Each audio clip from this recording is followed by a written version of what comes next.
여러분, 개미 투자자만 죽어나는 이유 아세요? 재벌들은 주가가 오르면 상속세 때문에 손해를 봅니다. 그래서 일부러 배당 줄이고 자사주 소각 안 하고 주가를 눌러왔죠. 이걸 막겠다고 온 국민이 기다렸던 주가 누르기 방지법, 대통령까지 최우선 입법으로 하라고 지시했던 그 법안이 드디어 정부 안으로 나왔습니다. 그런데 여러분이 오히려 재벌한테 도망갈 길만 활짝 열어준 역주행 법안이라는데요. 도대체 뭐가 문제인지, 왜 시장이 분노하는지 박시동 평론가님, 박근영 부장님과 낱낱이 파헤쳐봅니다. 주가 누르기 방지법 관련 이야기부터 좀 하고 가도록 하겠습니다. 이거 솔직히 우리 최영진님은 좀 알아요? 주가 누르기 방지법 안에 내용이요? 뭐 내용도 좋고. 예, 그러니까 뭐 뭔지는 알죠. 알아요? 예, 그러니까 이제 뭐 기업에서 상속이나 이제 증여할 때 세금을 조금 덜 내기 위해서 주가를 일부러 좀 낮추기 위해서 뭐 매도를 막 한다든지. 그게 주가 누르기 아닙니까? 그걸 못하게 하는 법안이 이번에 나온 거 아니에요? 뭐 얼추 비슷하긴 한데. 비슷한가요? 예. 뭐 자세한 것까지는 오늘 배우려고 왔습니다. 그럼 나도 이제 배우는데. 예. 일단은 그 상황을 먼저 제가 간단하게 설명하고 이제 디테일하게 한번 배워볼게요. 네. 재벌들은 어차피 주식을 엄청 많이 갖고 있는데 네. 어차피 이 사람들은 이걸 팔아갖고 우리처럼 뭐 아이폰 사고 이런 짓 안 하거든. 당연하죠. 이 사람들은 예. 이 주식을 내가 차익을 실현할 목적이 아예 없어. 오직 그냥 회사를 지배하는 용도로만 예. 주식을 갖고 있습니다. 네. 그래서 오히려 주가가 오르면 자식들한테 상속할 때 상속세를 많이 내야 돼서 오히려 불리해. 네. 주가가 오르면. 그렇죠. 그래서 일부러 의도적으로 주식을 눌러왔습니다. 뭐 예를 들어서 배당 많이 안 하고. 네. 그러면 주가 뚝뚝 떨어질 거 아니야. 배당 많이 안 하고 뭐 자사주 같은 거 소각 안 하고. 이따위 행동을 해갖고 예. 주가를 막 눌러왔다고. 그러니까 개인 투자자만 죽어나는 거야. 맞습니다. 네, 이렇게 해왔습니다. 네. 그래서 이것을 막기 위해서 주가 누르기 방지법을 좀 만들어야 된다는 요구가 많았어요. 근데 이번에 재정경제부가 주가 누르기 방지법을 내놨어. 네. 내놨는데 이거는 오히려 지금 장난을 한 거야. 그래서 이 그렇구나. 이야기를 나눠보고자 예. 하는 겁니다. 현행은 어떠한지, 정부안은 어떠한지, 그래서 어떻게 보완을 해야 되는지 그거 자세하게 설명 부탁드립니다. 네, 얼추 설명이 됐는데 조금 더 맥락을 이해하셔야 될 것 같아요. 그렇습니다. 문제의 본질로 가려면요. 네. 방금 말씀 주신 것처럼 상속이 이제 사실은 관건인데 예를 들어서 우리가 비상장 회사가 있다고 한번 생각해 볼게요. 네. 주식회사 매불쇼, 주식회사 최욱이 있다고 해볼게요. 네. 예. 지금 비상장이에요. 그런데 이게 회사가 만약에 한 100억 정도 하는 회사다, 가치가. 네. 근데 이제 최욱이 예를 들어서 자식에게 이 회사를 물려줘야 되겠다라고 하면은 상속세를 얼마 낼까요? 예, 대충 50% 낸다고 해볼게요. 50%. 예, 대충. 비율이 중요한 게 아니니까 지금은. 그러면 50억 정도의 세금이 나오겠죠? 기업 가치가 100억이니까 50억 세금 내야지. 그렇습니다. 그러니까 비상장일 때는 그냥 회사의 순 가치. 이거 얼마짜리야? 그러면 매출 얼마고요? 예. 영업이익 얼마 나고요? 남은 계약 얼마 있고 건물 얼마 있습니다라고 해서 순 가치를 계산하는 방식이 있습니다, 이미. 이걸 아셔야 됩니다, 기본적으로. 오케이. 자, 그런데 이상하지 않죠? 원래 가치 있는 자연스럽지. 차 얼마인데 2천만 원짜리예요. 반지 얼마야? 뭐 1억짜리예요. 그거 상속하면 반 세금 내. 5천만 원 내. 우리가 그 얼마짜리를 원래 제 가치를 평가하는 거니까요. 좋아. 이게 정상입니다. 그런데 이 비상장 주식회사 최욱이 상장이 되는 순간 갑자기 방법이 바뀌어요. 너 실제로 가치가 얼마나 돼? 이걸 안 따집니다. 안 따지고 상장되는 순간 그냥 무조건 주가로 계산해 버려요. 이게 가장 큰 변화의 포인트입니다. 왜냐? 이런 이론이 바탕이 돼 있는 거예요. 내가 얼마인지를 굳이 계산할 필요가 없다. 시장에서는 공정하고 가장 합리적으로 계산되는 게 결국에는 주식의 가격이다. 네. 나는 전제 조건 하에 주가를 그냥 공정가액으로 믿어버리는 거죠. 우리가. 자, 그렇게 해서 만약에 원래 순가치가 100억짜리 회사인데 상장이 됐으면 이론적으로는 시총이 100억이 돼야 되겠죠. 주식 가치가 100억이 돼야 됩니다. 예. 그러면 문제 없죠. 똑같으니까. 자, 그런데 이제 여기서부터 이제 문제가 그럴 때 되는 이제 거죠. PBR 1이라고 하죠. 맞습니다. 예, 근데 PBR. 이제 그런데 이제 좀 전에 최욱 앵커가 설명했던 것처럼 주가가 순가치에 그대로 이론적으로 한치 오차 없이 수렴하는 게 아니고 어떤 때는 순가치보다 훨씬 올라가죠. 이 회사 미래가 좋을 것 같아요. 그럼 그러네. 올라갑니다. 올라가. 그런데 방금 말씀 주신 것처럼 야, 이 회사는 안 좋을 것 같아 라고 하면 순가치보다 내려가 버려요. 내려가 버리지. 주가가 내려가요. 그러면 대주주 입장에서는 가만히 있어봐. 순가치를 안 따지고 주가만으로 상속세금이 걸려? 그러면 내가 회사의 주가만 누를 수 있다면 누르기만 하면 상속세가 줄잖아. 계속 줄어. 그 유인이 생기는 거예요. 그래서 비상장일 땐 상관없어요. 상장회사로 넘어가는 순간 주가를 누르면 나는 이익을 본다. 그렇지. 이 유인이 생겨버리는 거예요. 그러네. 이게 문제예요. 그러면 여기서부터 대주주와 일반 주주의 이해관계가 달라져요. 그러네. 어차피 정반대네요. 상장회사면 너도 주주 나도 주주인데 너는 나보다 좀 많이 갖고 있을 뿐이지만 우리 입장은 똑같단 말이에요. 그렇지. 그런데 많이 갖고 있는 대주주는 주가가 내릴수록 이득을 보고 일반 주주들은 주가가 내리면 손해를 보면서 이 이해관계가 달라져 버려요. 달라져 버려. 굉장히 큰 모순이 생기죠. 네. 이런 거를 전제하지 못했기 때문에 상장회사는 그냥 다 주가로만 상속세를 매긴 거예요. 잘못됐죠, 제도가. 잘못됐어. 자, 제가 제도의 잘못된 점을 얘기하는 이유가 뭐냐면 이걸 근본적으로 바꾸려면 어떻게 되느냐. 주가 방식으로 상속세를 계산하면 안 된다는 거예요. 그렇지. 전혀 다른 메커니즘으로 들어가야 됩니다. 맞아. 야, 주가가 순가치보다 낮아? 현격히? 그럼 대주주가 이익을 보지. 이거 안 돼. 그럼 어떻게 해요? 이런 예외적인 경우가 생기면 주가로 계산하지 말고 회사의 실질 가치로 계산해버려. 이렇게 메커니즘 자체를 기준점 자체를 바꿔버리면 주가를 일부러 낮출 유인이 없어집니다. 없어지잖아. 맞는 것 같은데 진짜. 그죠? 낮출 필요가 없어요. 맞는 말 같잖아. 어차피 순가치로 세금 매기면 내가 일부러 왜 낮추냐. 그렇죠. 그럼. 주가 올라가는 게 차라리 내 재산 가치도 올라가는 거야. 라고 해서 관점의 전환, 상속세를 매기는 기준점의 패러다임의 전환이 이 제도의 핵심인 거예요. 그렇습니다. 즉 주가 누르기 방지법의 핵심은 평가 방법을 주가가 아닌 다른 방식으로 할 수 있다고 열리는 게 핵심이에요. 그렇지. 예. 자, 그래서 나온 지금까지 발의됐던 여러 법률의 대부분의 아이디어는 뭐냐면 주가가 순가치보다 낮은 경우에 그냥 순자산 가치로 계산해버려. 이게 핵심이에요, 핵심.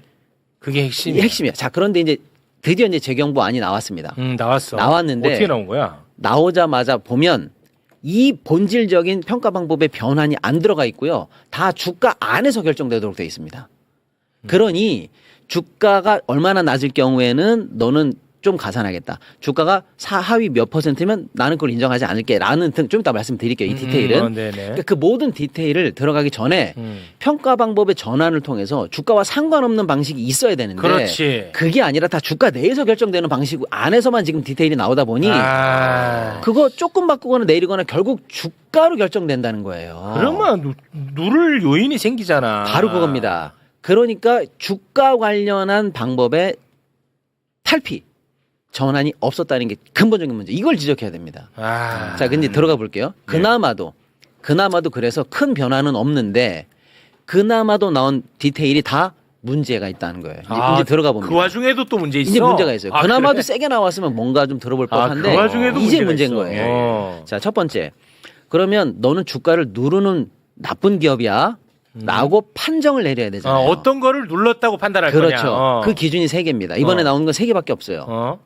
꼴랑 3개입니다. 3개를 말씀드려 볼게요. 네. 어려운 얘기는 빼고 쉽게만 말씀드릴게요. 자, 코스피 기준으로 너의 순자산 가치 PBR이 코스피 기준으로 하위 25% 미칠 경우, 코스닥 같은 경우에는 하위 10% 미칠 경우, 그러니까 1등부터 100등까지 있다고 하면 코스피 기준으로 75등 밑, 76, 78, 79부터 100등까지 꼬레비.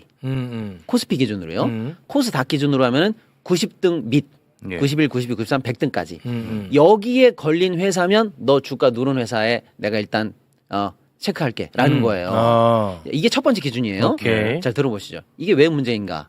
하나씩 말씀드려요. 이게 왜 문제인가? 자, 상속 증여세법이거든요. 결국에는요. 방금 우리가 말씀드리는 그렇지. 것들이 상속 증여세도 세법이잖아요.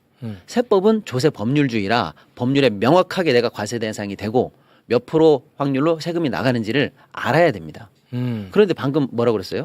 순위에 따라 결정되죠. 순위. 내가 내 회사 주가를 몇으로 눌렀든 실제로 내 회사의 PBR이 얼마나 낮든 높든 그거랑 상관없이 순위가 이번에 우리 회사가 상속세를 내야 되는데 너가 꼴등에서 74위에 해당됐다 그러면 나는 면제다 이렇게 되는 거죠. 근데 나는 똑같은 회사인데 너 이번에 76등 됐대. 밑에서 76등인 거죠. 그러니까 그러면 너 이제 주가 누르기 방지에 해당되는 회사래.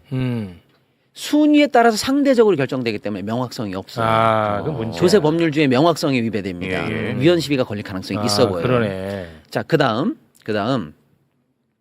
순위에 따라 결정되니까 내가 74등만 하면 면제잖아요. 주가 누르기 방지 회사로 찍히지가 않잖아요. 근데 지금 보니까 75위쯤 돼. 좀 있으면 상속이 벌어질 것 같아. 그러면 조금만 올리면 됩니다. 그러네. 빠져나갈 길이 훤히 보여요. 그러면 안 돼. 예. 절대값으로 니네 회사가 원래 순가치가 100인데 주식회사 채우기 왜 갑자기 지금 너 50억밖에 평가를 못하고 있어? 주가가 왜 이렇게 빠졌어? 시청률 더 올려? 이렇게 노력하면 되는데 그런 게 아니고 수많은 유튜브 중에서 몇 위야? 요거만 따지니까 순위만 따지니까 야 이번에 좀 섹시한 얘기 좀 해가지고 조회수 조금만 올려볼까? 그러면 바로 순위 올라가지. 그러면 나 면제. 이해되시죠? 오케이. 절대적 기준이 아니라 순위에 따라서 기업을 판별하니 빠져나갈 길이 너무 쉽다는 거예요. 빠져나갈 길을 불명확하기도 하고 빠져나가기 너무 쉬워요. 순위만 넘어가면 되니까요. 그러네. 자, 이게 이제 첫 번째 기준의 문제고요.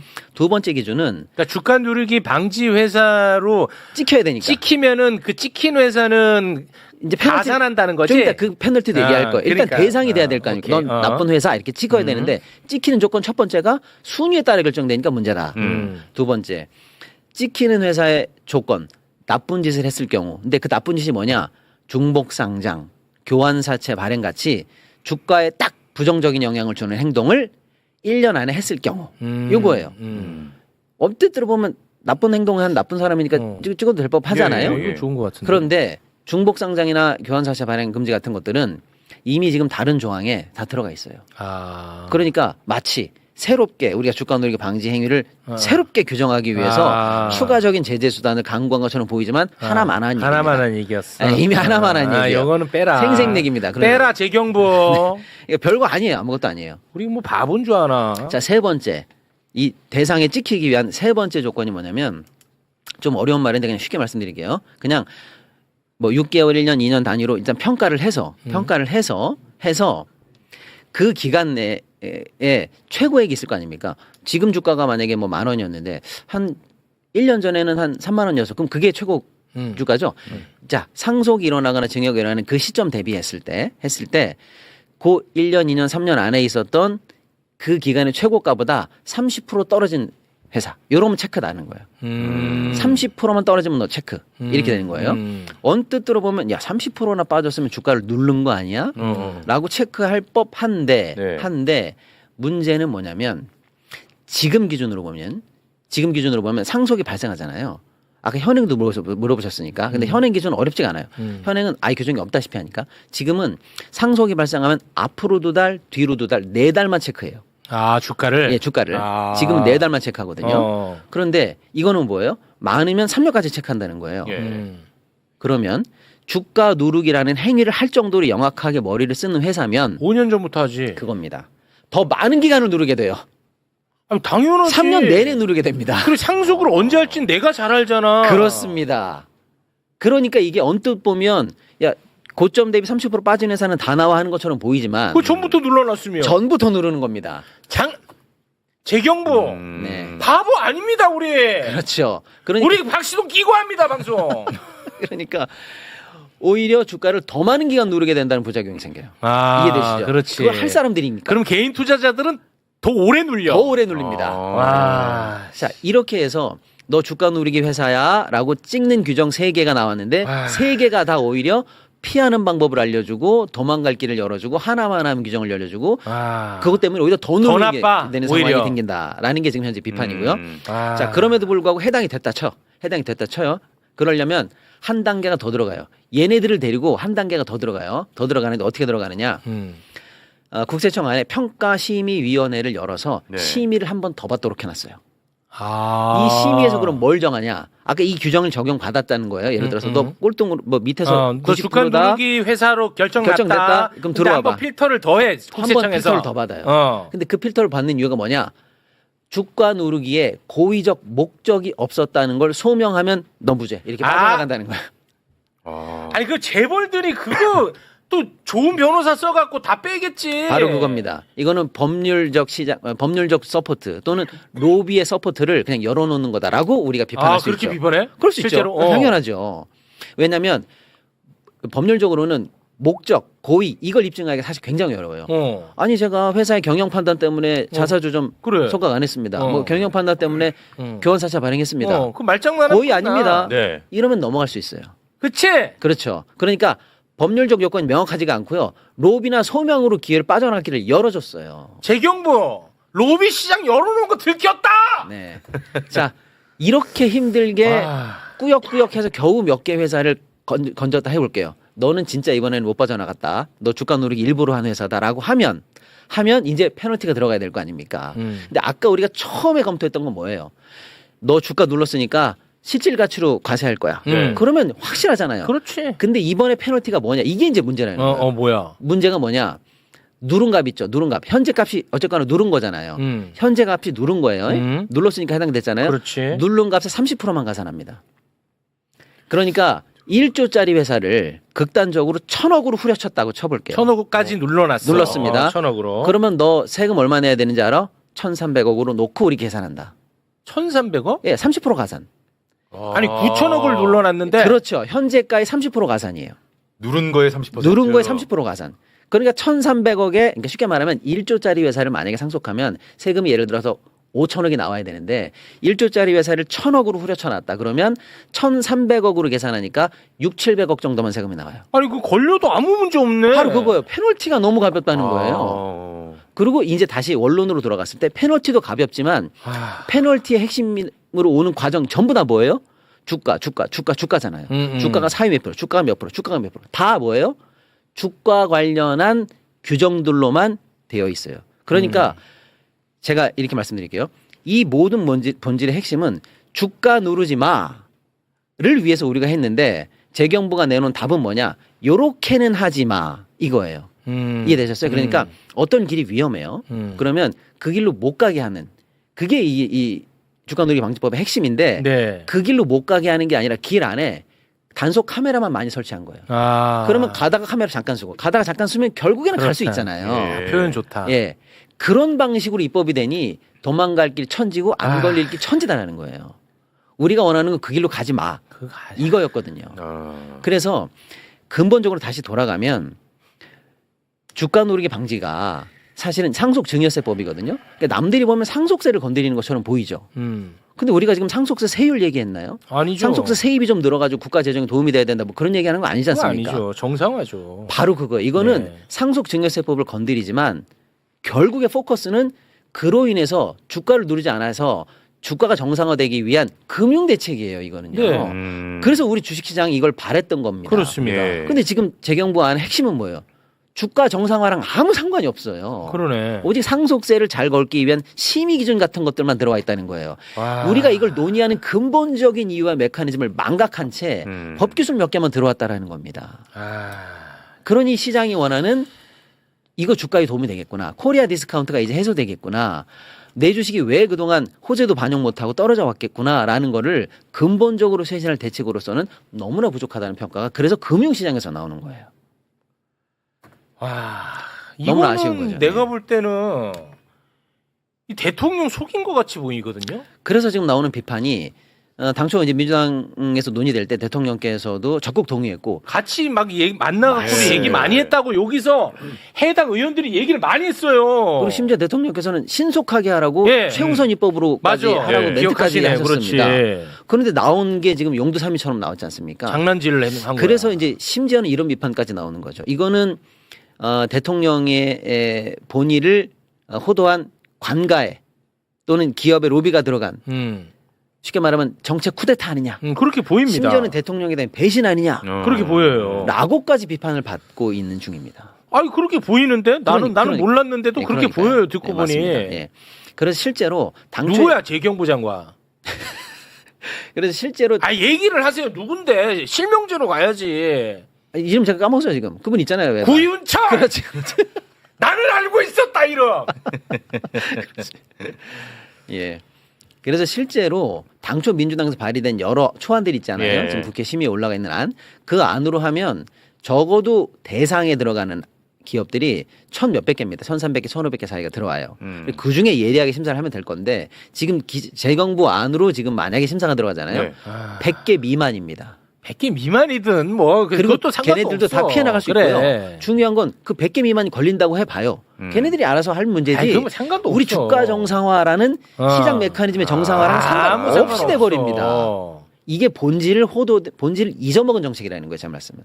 이게 비판의 핵심이 돼야 됩니다. 뭐 예. 디테일한 걸로 뭐 30%가 맞아, 20%가 맞아 이게 중요한 게 아니라는 겁니다. 네. 나는 솔직히 지금 민주당 안 있잖아요. 네. 나는 민주당 안도 내 성에는 안 차요. 네. 민주당 안이 그러니까 기업 가치보다 주가를 그러니까 PBR 예. 0.8 1 미만으로 1 미만으로 예. 눌러오는 경우 예. 0.8 미만으로 눌러오는 경우는 기업 가치로 과세한다가 아마 맞아요. 방향성일 거예요. 네네네, 맞죠? 맞습니다. 네. 근데 나는 그것도 나는 내성이 안 차. 왜냐? 대한민국 기업이 기업 가치 자체를 눌러놨으면 어떡할 거야? 그렇죠. 맞지? 내 말? 네네. 기업 가치 자체를 재평가해야 된다는 게 내 주장입니다. 네. 나 바보 아니에요. 내 돈 걸려있기 때문에. 맞아요. 그래서 기업 가치 자체를 눌러놨다는 거야, 내 주장은. 무슨 말인지 알겠죠? 네, 알고 있습니다. 구윤철 장관님, 이거 대통령이 알면 이거 진짜 너무 실망할 겁니다. 그래서 상속은 어떻게 되든지 상속세법에서 알아서 하되 그것 때문에 주가를 누르는 메커니즘, 주가를 눌러서 그걸 해결하겠다는 이 우회로, 이 탈피로 이게 끊기는 게 시장이 원하는 거예요. 그렇지. 예, 그러니까 그런 식으로 근본적인 대책으로 다시 턴어라운드 해야 됩니다. 네. 한마디 말씀이 없으시네. 계속 말씀하셨으니까 이제 끼어들기가 아니, 권력 앞에서는 아주 그냥 조용하시네. 아니에요. 저 뭐 최욱 앵커한테도 조용하지 않고요. 네, 제가 얼마 전에 한번 화도 냈잖아요. 네, 그런 일은 없습니다만, 근데 이제 너무 설명을 잘해주셔서 완벽하게 설명해 완벽해. 주셨고요. 와, 이해가 쏙쏙 된다. 조금 재밌게 보면은 오늘 미래에셋증권에서 이 일을 가지고 시뮬레이션 한 자료가 나왔어요.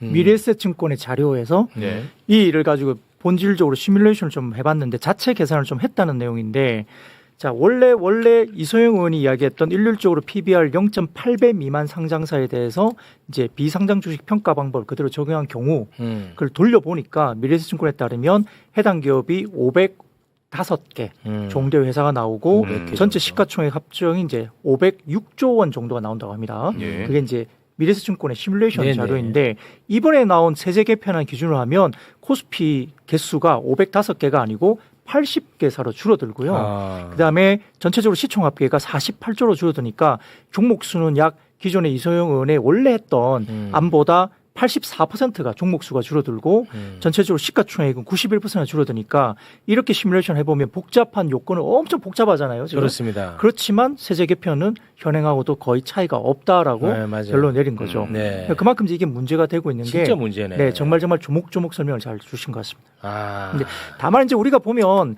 예를 들어 뭐 부동산업을 영위하는 회사라든지 금융업이라든지 이쪽은 본질적으로 PBR이 다 낮게 형성이 돼 있긴 해요. 그러다 보니까 이제 업종별로 산업에 따라 어떤 뭐 기술주나 이런 약간 뭐 기술을 가지고 있는 어떤 뭐 특히 이제 우리가 생각하고 있는 헬스케어 뭐 이런 쪽은 PBR이 되게 높잖아요. 거긴 좀 높게 반영되죠. 그렇죠. 그러니까 섹터별로 업종별로 중위 PBR, 그러니까 평균 PBR이 있을 겁니다. 예. 업종별로 어떤 그런 부분에 대한 부분들을 좀 감안을 해서 상대 순위 기준의 적용도 좀 살펴볼 필요가 있다. 왜냐하면 굉장히 높은 섹터는 있고요, 따로.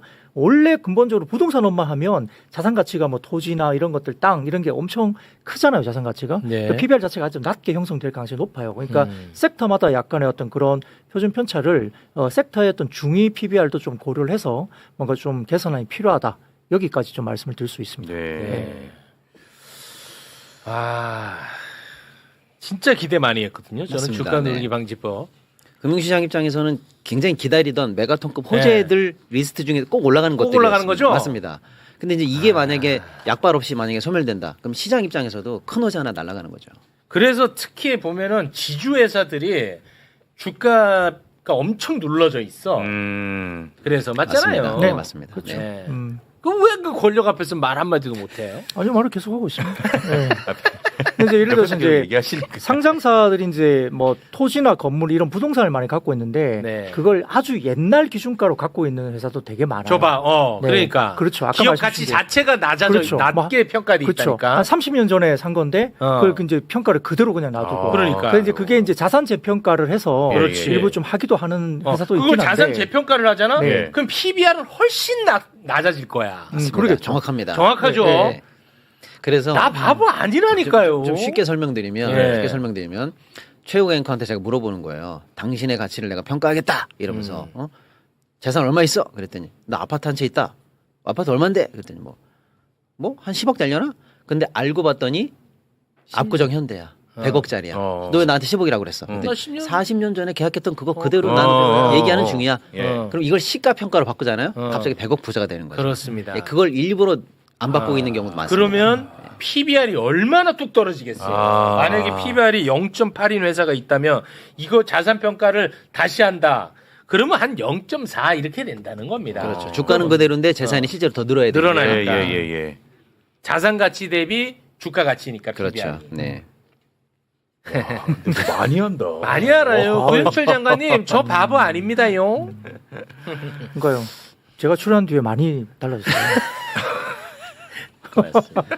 자 빠르게 저희가 이제 오늘 또 3부에서는 너무 또 흥미로운 이야기가 준비가 돼 있기 때문에 오늘 주식 네. 시황 좀 한번 좀 살펴볼까요? 네, 코스피가 지금 6,296포인트로 4.58% 하락 또 마감했고요. 떨어졌어. 코스닥은 801포인트대로 플러스 0.26% 코스닥은 올라왔습니다. 뭐 외국인들이 4조 정도 팔았고 개인들이 4조 정도 받았고요. 예. 오늘 그래도 어제 제가 그 자료로 보여드린 게 역시 이제 그 삼성전자, 하이닉스, 솔림이 좀 완화되면서 다른 종목 섹터군으로 많이 돌아가면서 네. 좀 천천히 지수가 가더라도 종목이나 이런 것들이 좀 건강해지면서 좀 다른 쪽이 많이 움직일 거다 말씀을 드렸는데 오늘도 보면 금융주, 뭐 이렇게 은행이나 보험주라든지 통신주, 그다음에 건설주, 그다음에 음식료, 그다음에 호텔, 화장품, 미용기기, 컨텐츠, 바이오 뭐 이런 것들 다 올라왔거든요. 2차전지도 올라왔고요. 올랐어요. 이런 섹터들이 다 올라왔어요. 아, 그래요? 급등도 많이 했습니다. 종목들. 아, 그래요? 네, 그래서 생각보다 굉장히 좋은 흐름이 나타났고요. 반도체는 많이 떨어졌나 보구나 그러면. 네, 하이닉스가 좀 더 많이 떨어졌고 전자도 조금 밀리기도 했습니다. 아. 근데 이제 오늘 이슈가 좀 된 게 특히 이제 네? 반도체 이야기를 좀 하이닉스 10% 떨어졌어요. 네, 10에서 11% 정도 빠졌죠. 아 그만하자. 자, 근데 제가 이 반도체가 빠진 이유가 한두 가지 있긴 한데 그 가운데 저희가 주주하는 정책 좀 빨리 냈으면 좋겠다. 예, 제가 예. 계속 말씀드렸잖아요. 계속 얘기했잖아요. 그래서 로이터 통신에서 이 두 회사에게 전문을 보내요. 야, 너희들 어떻게 할 거냐? 주주하는 정책 어떻게 발표 안 하냐? 뭐 내용 있으면 좀 줘. 그랬더니 거기에 답신을 합니다. 두 회사가. 답신을 이렇게 합니다. 자, 삼성전자는 이렇게 표현해요. 지속 가능한 방식으로 주주환을 강화하는 방안을 모색 중에 있고 조만간 very soon 세부 내용을 공유할 것으로 기대한다라고 이제 답장 성명서를 보냅니다. 나쁘지 않은데? 나쁘지 않아요. 그런대로 나쁘지 않습니다. 근데 경쟁사인 하이닉스는 전달한 별도 성명이 어떻게 나왔냐면 올해 말까지.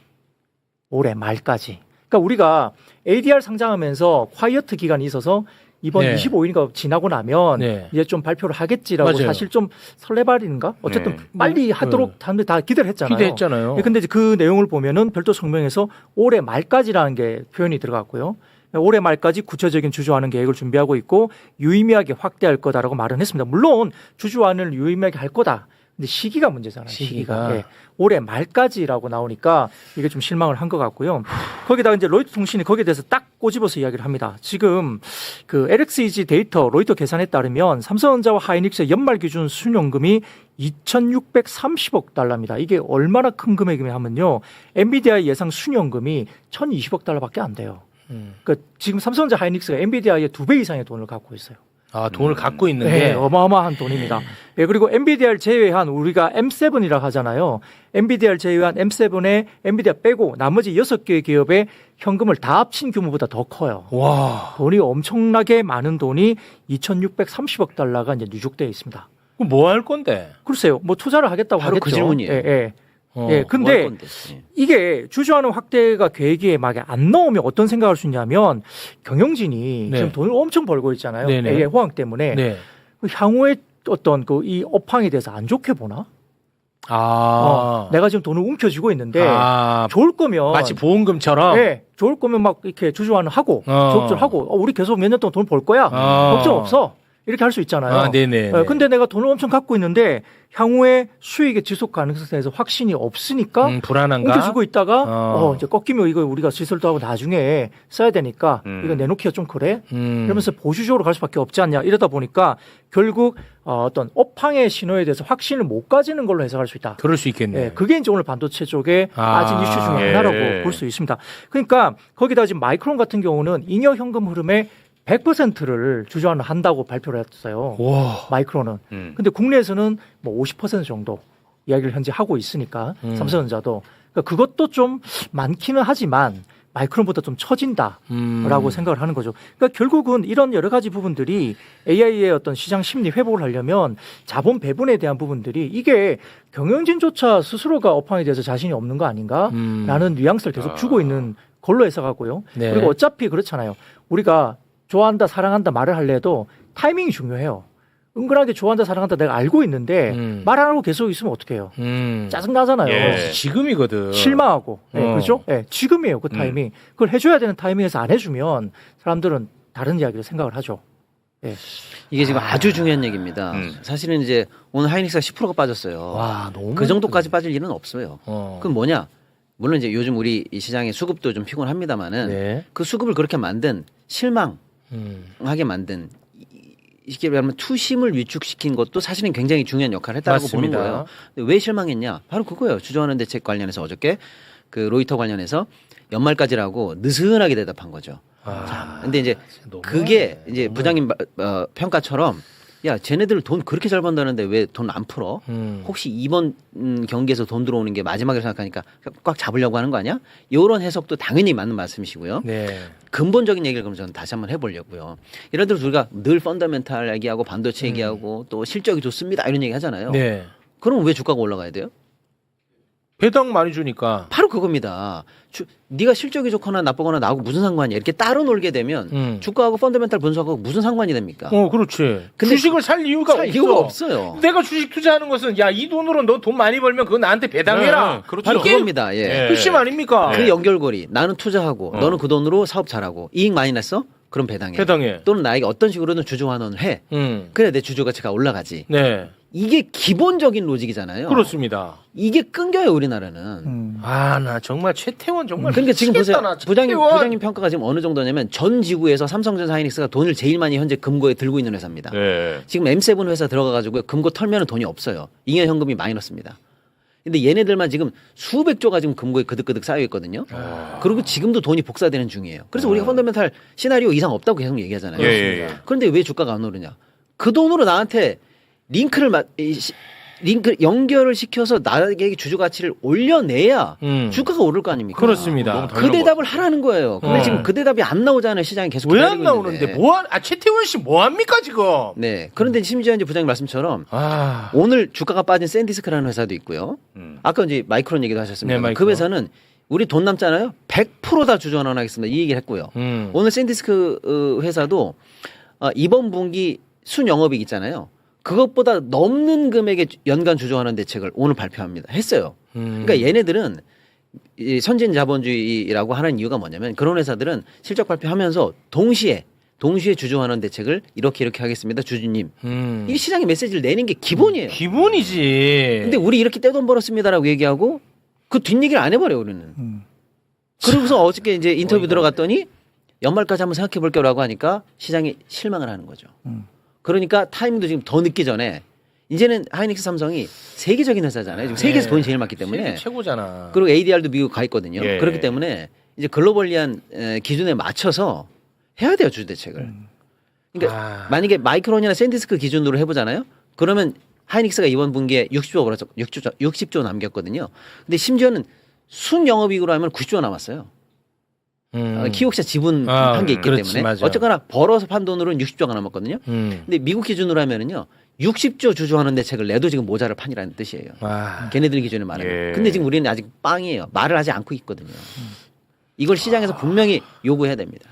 그러니까 삼성전자는 그래도 베리 순 조만간 할 한다고 거라고 또 했으니까. 했기 때문에. 근데 그래서 삼성전자는 안 쉽잖아. 일단 나 안 쉽잖아. 일단 좀 스타트를 좀 해주는 게 필요해요. 한번 보여줘야 돼. 그렇죠. 전자가 강하게 하고 나면 하이닉스도 할 수밖에 없어요. 네. 여론이 그게 보이는 거고요.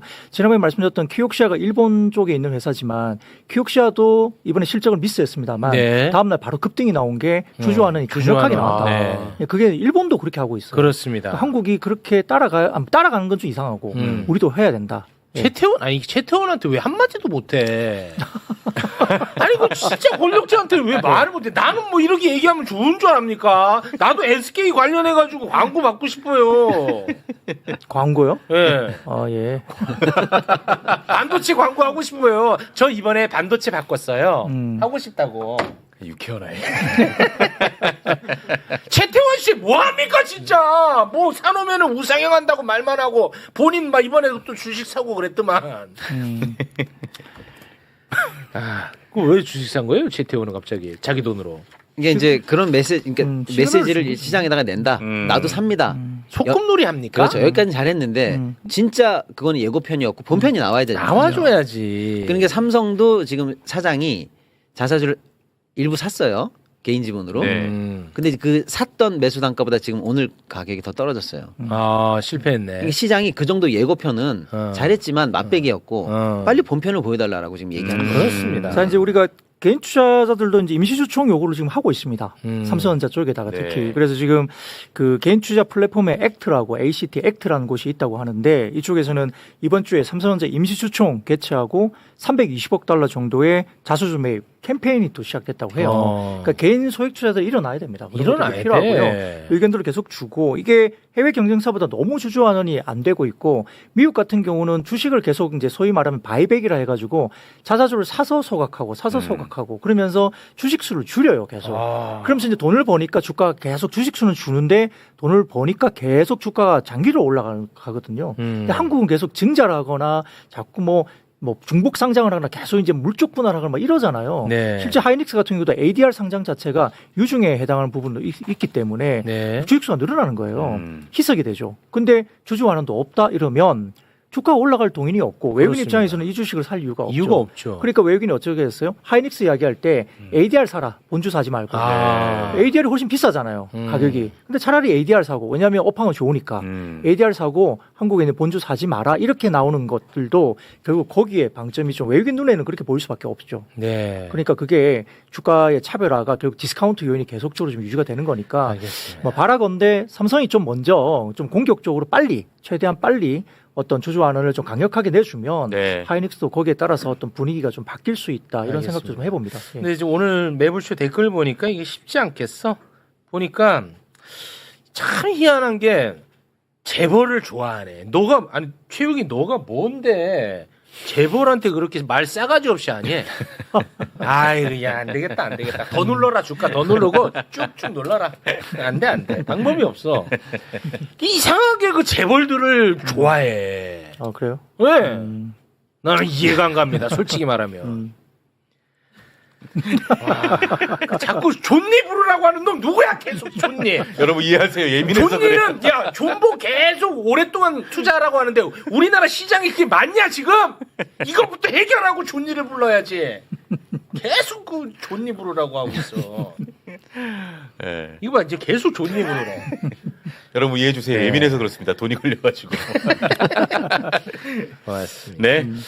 자, 그럼 오늘은 여기서 좀 마무리 짓겠습니다. 저희가 또 3부에서 나 기대돼. 3부. 네, 오디세이 얘기를 좀 보겠습니다. 오디세이 어쨌든 보셨어요? 아니요 저는 예약을 했습니다. 아, 예. 네. 다음 주 목요일 날 예약을 네. 했습니다. IMAX로 꼭 보는 게 좋을 것 같아요. 맞아요. 그래도 뭘 좀 알고 보셔야지 그냥 무턱대고 보시면. 아 그렇죠. 그래서 오늘 방송 꼭 봐주시기 바랍니다. 아 감사합니다. 오디세이 최고 권위자가 우리나라에 살고 있어요. 아 네. 네. 몰랐습니다. 몰랐죠? 네네. 오늘 그 교수님이 오십니다. 아, 예. 네. 그러니까 오늘 방송 너무 꼭- 기대됩니다. 네. 너무 기대됩니다. 저도 영화를 너무 좋아하는데 네. 역사적인 배경이 있어서 되게 그렇습니다. 관심이 올라가는 예. 것 네. 고맙습니다. 자, 그럼 두 분과는 여기서 인사 나누겠습니다. 두 분 대단히 고맙습니다. 감사합니다. 네.